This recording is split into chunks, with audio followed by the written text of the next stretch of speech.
You are watching Heaven Sent, Hellbound, the best of the Fallen Angel, Christopher Daniels, Jeremy Borash here along with the Fallen Angel. And we're going to take you back now to 1994, Battle of the Belts 4. The month was the month of May, and this is courtesy of Windy City Wrestling. Fallen Angel, welcome to your DVD, I guess we could say. Thank you very much. Finally glad to have the DVD coming out.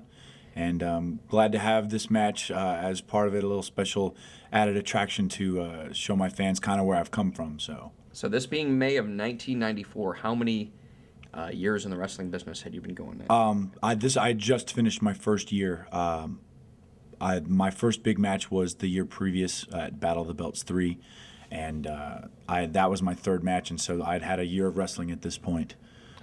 Maybe 30 matches at most. Really? Yeah, it was very early. Yeah.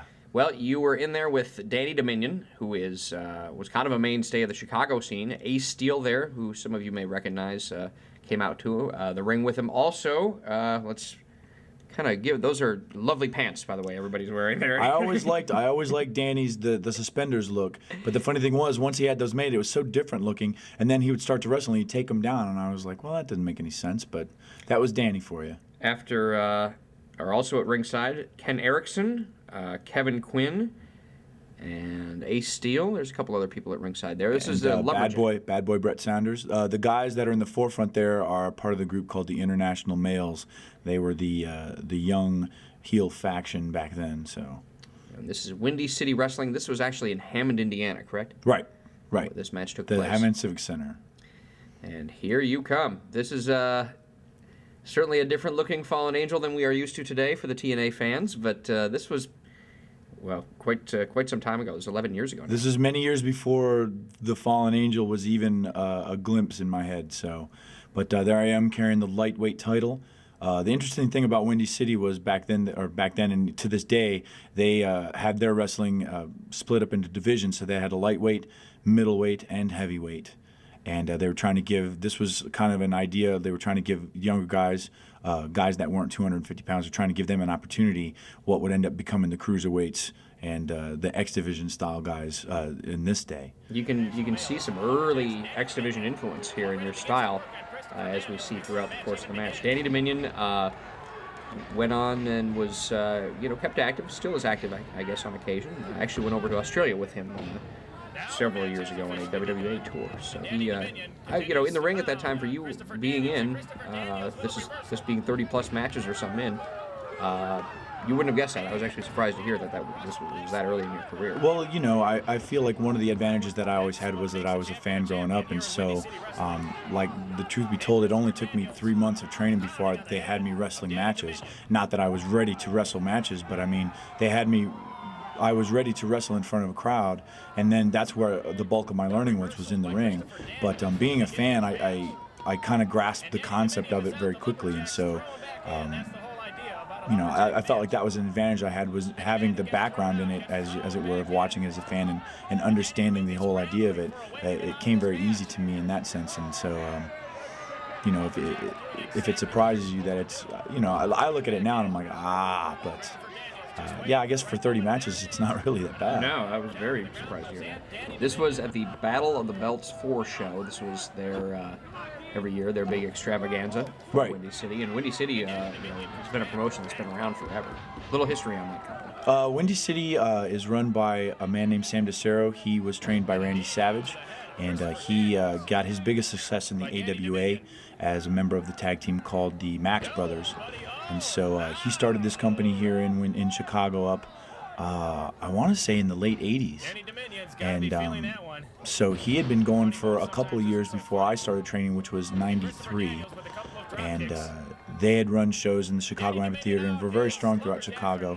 And he and Mike Gratchner, who's the vice president, they had been running shows throughout Indiana, throughout Wisconsin, some stuff over in Michigan, and they still, and then the school, which is also part of it, Windy City Pro Wrestling School, is also a part of their organization, and they're still going strong. And like you said, this is Battle of the Belts 4. Actually, this year 2005, I wrestled on Battle of the Belts 15, and I defended the X Division title against AJ Styles that night. Oh, wow. So yeah, It's kind of interesting going full circle like that. Yeah, it was fun. It was fun to get a chance to go back where I came from, and you know, I feel like it's important to kind of go back to the school where you came from and show them that, you know, it's possible. It's possible to make it. You know, like a lot of guys, a lot of schools have like the reputation like that. You just go in there, it's almost like a money hole. But you want to show guys that it's possible if you just work hard and, you know, you keep your nose to the grindstone. That you know, all things are possible. You know, it's just a matter of getting that good break and being in position to capitalize on a good break. So, I mean, that's really what happened with me. You know, I didn't know, like at this point in my career, I didn't know that I'd be doing it for a living or doing it and wrestling on pay-per-view. I was just like happy to be wrestling. And, you know, to be able to do this for a living now, and just know that it's because of the hard work that you put in. It means a lot, and I want to show the guys that it's possible if they do the same thing, that you know, good things can happen to them. No doubt about it. Here's a little X Division influence I think we're about to see from the very top. Now that's fantastic. I mean, that's that was amazing. See, that was a big deal back then. That was a huge big crossbody in '94 off the top. That was a big deal. It's so. The actual how dangerous that move is, and you know, of course, it goes on forever. Yeah, that was Kevin Quinn.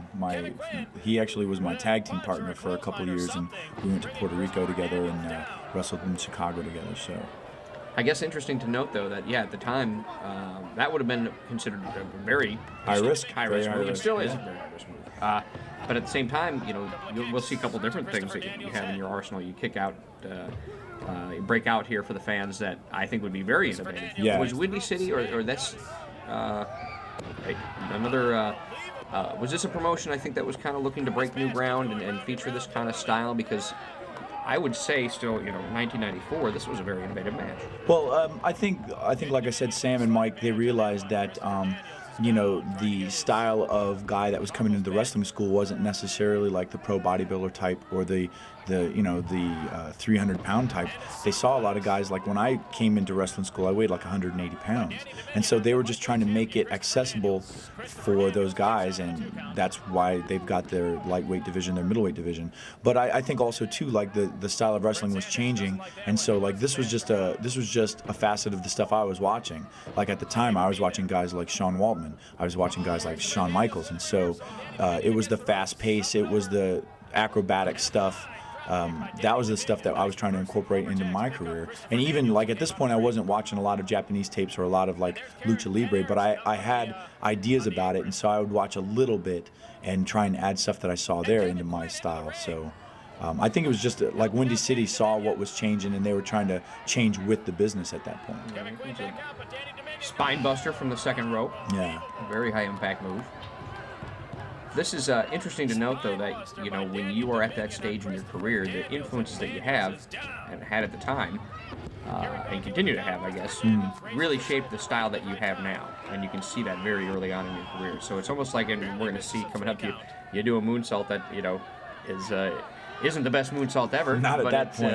It's close. It's fantastic. So interesting to note, though, I think we see so many of the early stages of your career and your offensive arsenal kind of unfolding here, and so you really you've honed this style from the get-go, really. You know, I always knew like I wasn't going to be a power wrestler. I wasn't going to be a brawler. I knew that my skill was going to be, you know, a little speed, a little quickness, a little flying. You know, so I tried to practice that and tried to get good at that.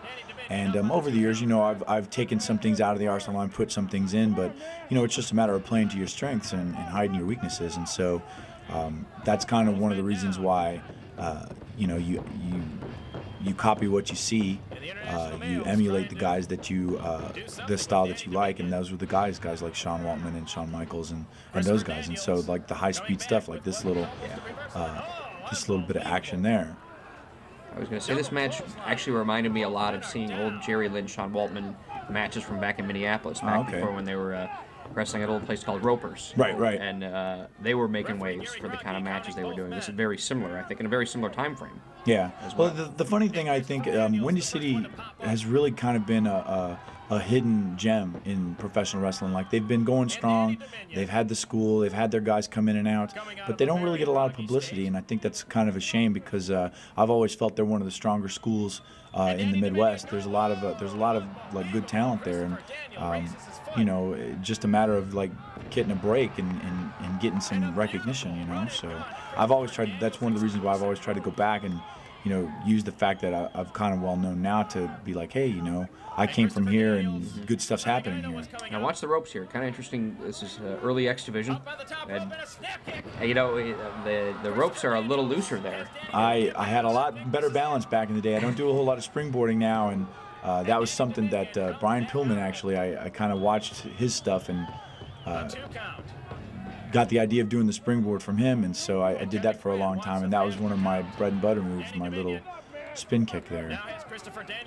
Danny Dominion. Also at the time, both of you guys were, you know, I had heard about both of you in Chicago. Not having the TV exposure there, but you know, you guys were both making some waves at the time too. I mean, it was definitely not going unnoticed.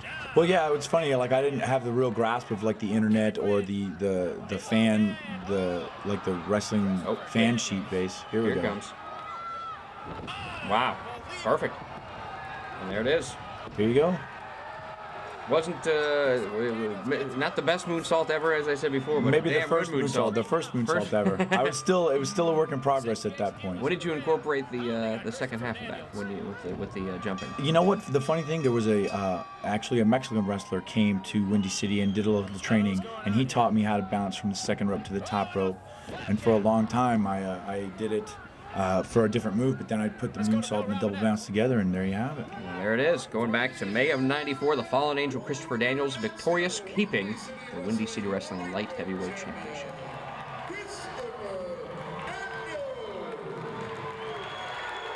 Kevin Quinn, Christopher Daniels, having somewhat of a stare down and pointing at their belts. Nevertheless, it is Christopher Daniels, still the current WCW Windy City Wrestling Lightweight Champion. We'll be back after this with Battle of the Belts 4.